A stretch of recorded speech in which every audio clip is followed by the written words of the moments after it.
इस्लाम अरब शिखर सम्मेलन में सऊदी अरब ने इजराइल के साथ सभी संबंधों को समाप्त करने का प्रस्ताव पेश करने से इनकार कर दिया है। इस प्रस्ताव का सऊदी अरब के साथ साथ संयुक्त अरब अमीरात समेत 7 मुस्लिम देशों ने विरोध किया, जिसके कारण इजराइल के खिलाफ संपूर्ण बहिष्कार का प्रस्ताव पास नहीं हो पाया। प्रस्ताव में कहा गया था कि इजराइल के साथ सभी राजनयिक और आर्थिक संबंधों को समाप्त करना चाहिए, साथ ही इजरायली उड़ानों को अरब हवाई क्षेत्र का उपयोग नहीं करने देना चाहिए। टाइम्स ऑफ इजराइल की एक रिपोर्ट के अनुसार प्रस्ताव में ये कहा गया था कि इजराइल को गाजा में युद्ध विराम करने की धमकी दी जाएगी। अगर वो ऐसा नहीं करता तो उसे तेल की आपूर्ति बंद कर दी जाएगी। रिपोर्ट में अरब मामलों के विश्लेषक एहुद यारी के हवाले से कहा गया कि प्रस्ताव को सऊदी अरब, संयुक्त अरब अमीरात, जॉर्डन, मिस्र, बहरीन, सूडान, मोरक्को, मार्टियानिया और जिबूती ने अस्वीकार कर दिया है। हालांकि 11 नवंबर को इस्लामिक अरब शिखर सम्मेलन के बाद जारी आधिकारिक विज्ञप्ति में ऐसे कोई प्रस्ताव को लेकर कोई जानकारी नहीं दी गई। अब आपको बताते हैं कि प्रस्ताव का विरोध करने वाले मुस्लिम देश आखिर क्या बोले। समाचार एजेंसी रॉयटर्स को शिखर सम्मेलन में उपस्थित 2 प्रतिनिधियों ने बताया कि अल्जीरिया ने इजराइल से सभी संबंधों को तोड़ने का प्रस्ताव दिया। उनका कहना है कि अरब देशों में से कुछ ने इस प्रस्ताव का विरोध किया क्योंकि उन्होंने इजराइल के साथ बातचीत जारी रखने की जरूरत पर जोर दिया। 11 नवंबर को सऊदी अरब इस्लामिक सहयोग संगठन की बैठक और 12 नवंबर को अरब लीग शिखर सम्मेलन की मेजबानी करेगा।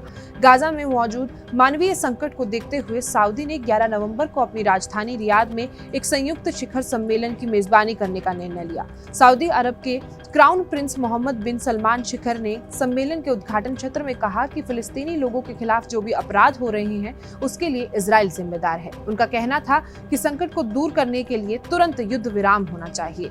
ईरान के राष्ट्रपति इब्राहिम रईसी ने भी शिखर सम्मेलन में भाग लिया। ये पहली बार था कि कोई ईरानी राष्ट्राध्यक्ष सऊदी अरब गया था। चीन ने 8 महीने पहले सऊदी और ईरान के बीच शांति समझौता किया, जिसके बाद दोनों देशों ने अपने संबंधों को बहाल किया। सम्मेलन के दौरान ईरानी राष्ट्रपति इस्लामिक देशों से कहा गया कि वो इजरायली सेना को आतंकवादी संगठन घोषित कर दें।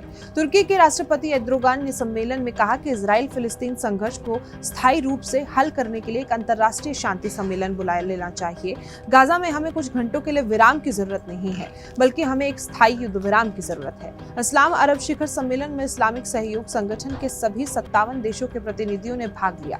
दुनिया में सबसे ज्यादा आबादी वाले मुस्लिम देश इंडोनेशिया के राष्ट्रपति जोको विडोडो ने इस दौरान कहा कि इजराइल जिस तरह से मानवीय अत्याचार कर रहा है उससे जिम्मेदार ठहराने के लिए OIC को अपने सभी मोर्चों का इस्तेमाल करना चाहिए। 7 अक्टूबर को हमास ने इजराइल पर हमला किया था, जिसके बाद से इजराइल हमास के अधीन गाजा पर लगातार हमले कर रहा है।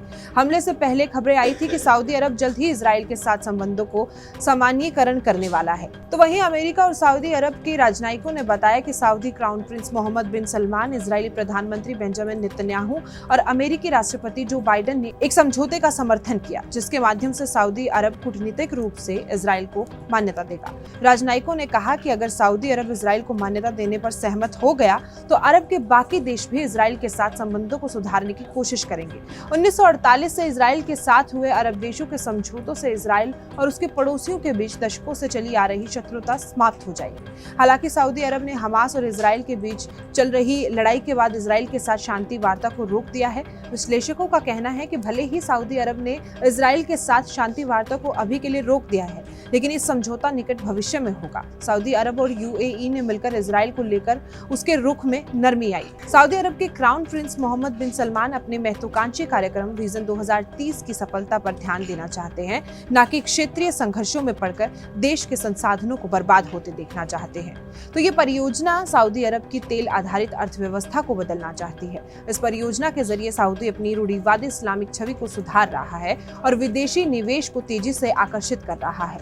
इस प्रोजेक्ट से सऊदी पर्यटन को भी बढ़ावा मिलेगा। सऊदी ने इसी तरह के ईरान और सीरिया के साथ अपने संबंधों को विकसित किया है। तो इस खबर पर आपकी क्या राय है? कमेंट बॉक्स में जरूर बताएं।